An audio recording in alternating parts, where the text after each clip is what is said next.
When I was a little lad, and so my mother told me, way haul away, we'll haul away, Joe.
Stop right there!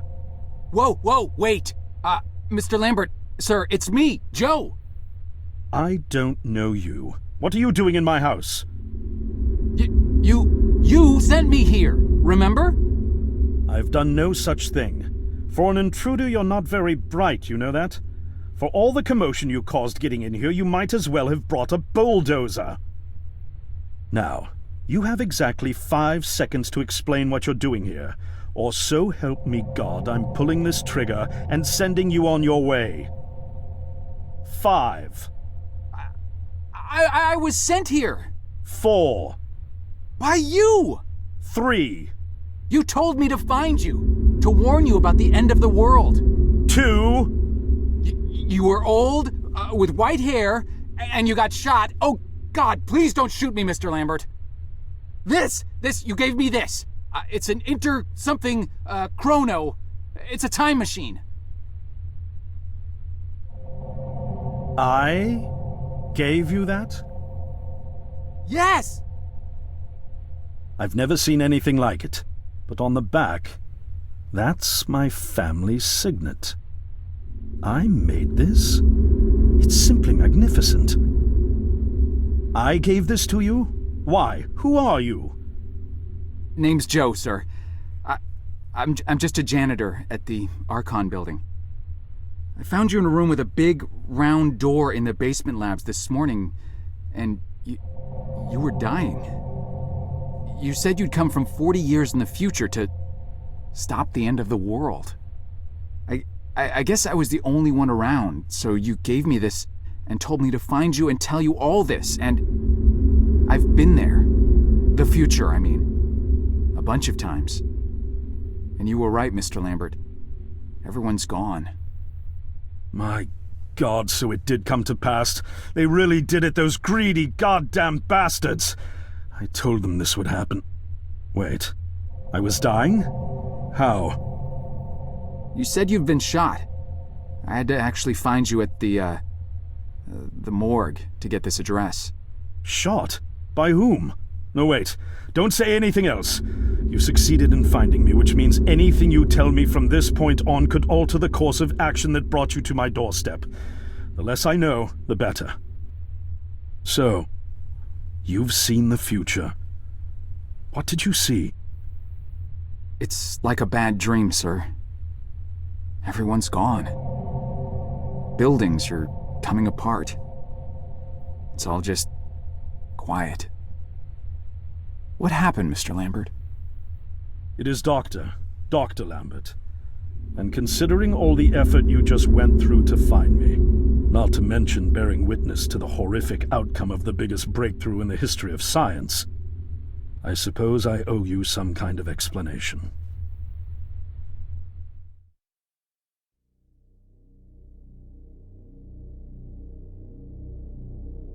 I was 24 when I got hired by Archon, or Athena as it was called back then. Athena was one of the many weapons R&D companies formed during the Second World War. Unlike other R&D companies that had retooled themselves to pursue peacetime activities after the war, Athena had made enough money to continue chasing the next big thing in defense technologies. They were betting the farm on post-war Soviet expansion, raising the level of government paranoia to create a lucrative market for esoteric weapons research. I'd say they made the right bet. Still a theoretical physicist at MIT, my thesis on the possibility of time travel via dimensional membranes got published shortly after I was hired in 1961. Company heads were so impressed, they gave me a team and a budget. Development exceeded even my own expectations, and after only 6 years, we had the first primitive version of the time machine up and running.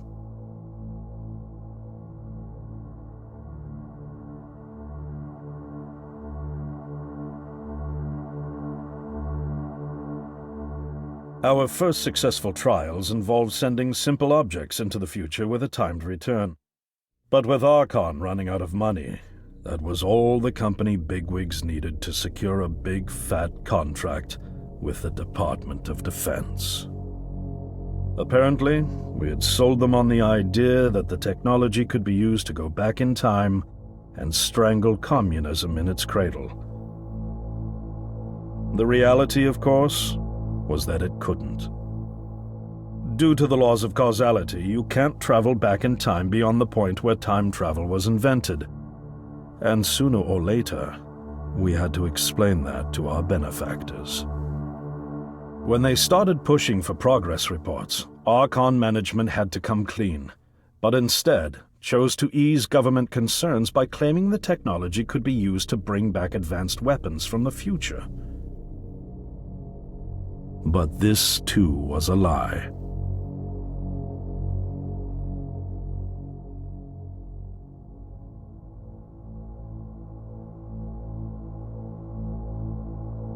At this point, we'd already had our first of many human trials, and we knew there would be no weapons. In fact, our results were as terrifying as they were baffling. Time pilots returned frenzied and confused, raving about empty streets and human remains. At first, we assumed the city had suffered a Soviet attack in the near future and had been evacuated as a result. But as we pushed on further, the terrible reality became clear. Time pilots started returning fatally ill, dying within a day or two from painful convulsions. Some never returned. We lost several pilots, machine prototypes, and other equipment.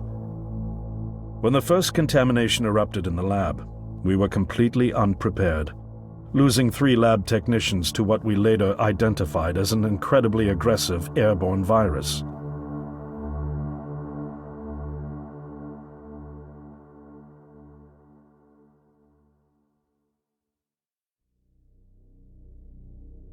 Although we weren't equipped to handle biohazards of this magnitude, management insisted we contain and study it.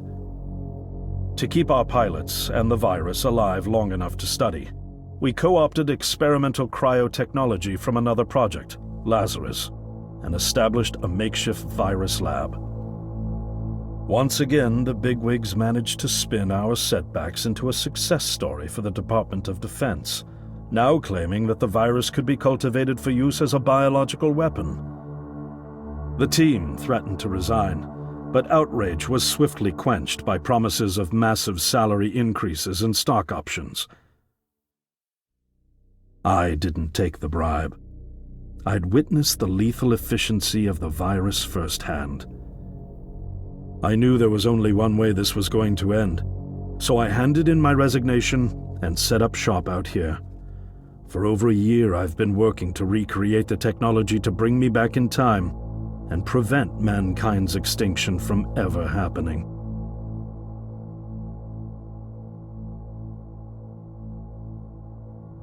And now you're here, the harbinger of doom at my doorstep, wearing a boiler suit.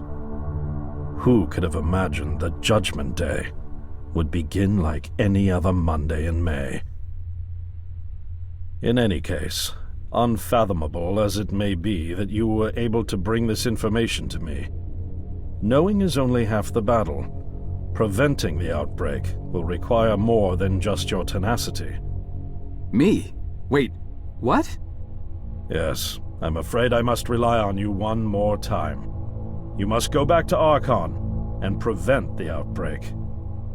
No, that's, I mean, I'm really honored and everything, but... Believe me, you're the last person in the world I want to entrust with this, and I mean that quite literally. But by this time tomorrow, the entire city will have succumbed to chaos, panic, and death. You're here now, and you're all I've got. Wait, but what about you? Can't you fix this, Doc? Don't you have a plan? I can't go myself, because that would break the law of causality.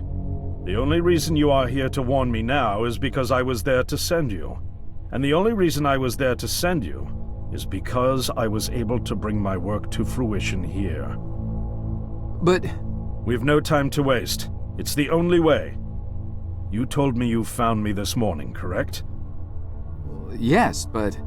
That means I failed to stop it, and the outbreak has already begun. time pilot for today's trials must have brought the virus back from the future, which then somehow got out of the containment chamber and spread. That pilot is Patient Zero. I need you to destroy the supercomputer system controlling the time machine. All the research data is stored there too. You must destroy it before the time machine departs. I'm reconfiguring your device to send you back 1 day earlier. This should allow you ample time to return to Archon and get inside. On the other shore from here, about 500 yards down the road, is a rest stop. You'll find a van there, fueled and ready to go. Oh, I already have a ride. Which won't be there yesterday, you ninny. Now stop interrupting me. One last thing, and I need you to listen carefully because this is very, very important. Make sure you do not meet the earlier version of you. Why? What will happen? No one knows for sure.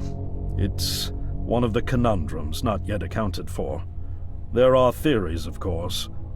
None of them pleasant. Now, let's get you ready.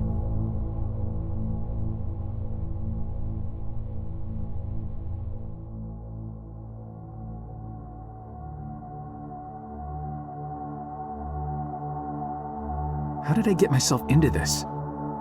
I nearly got killed trying to reach Dr. Lambert thinking he had a plan. And it turns out it's me. I'm the plan. At least I don't have to walk back. This van's not as cool as the ambulance, but it has its charm. And it sure was nice of him to pack me lunch. I wish he'd pack me a can opener for the beans, though. And some gas for the Bunsen burner. But I'm sure I'll think of something. I've got several hours of driving ahead of me after all. It'll be almost morning before I get to Archon. I just hope I have enough time.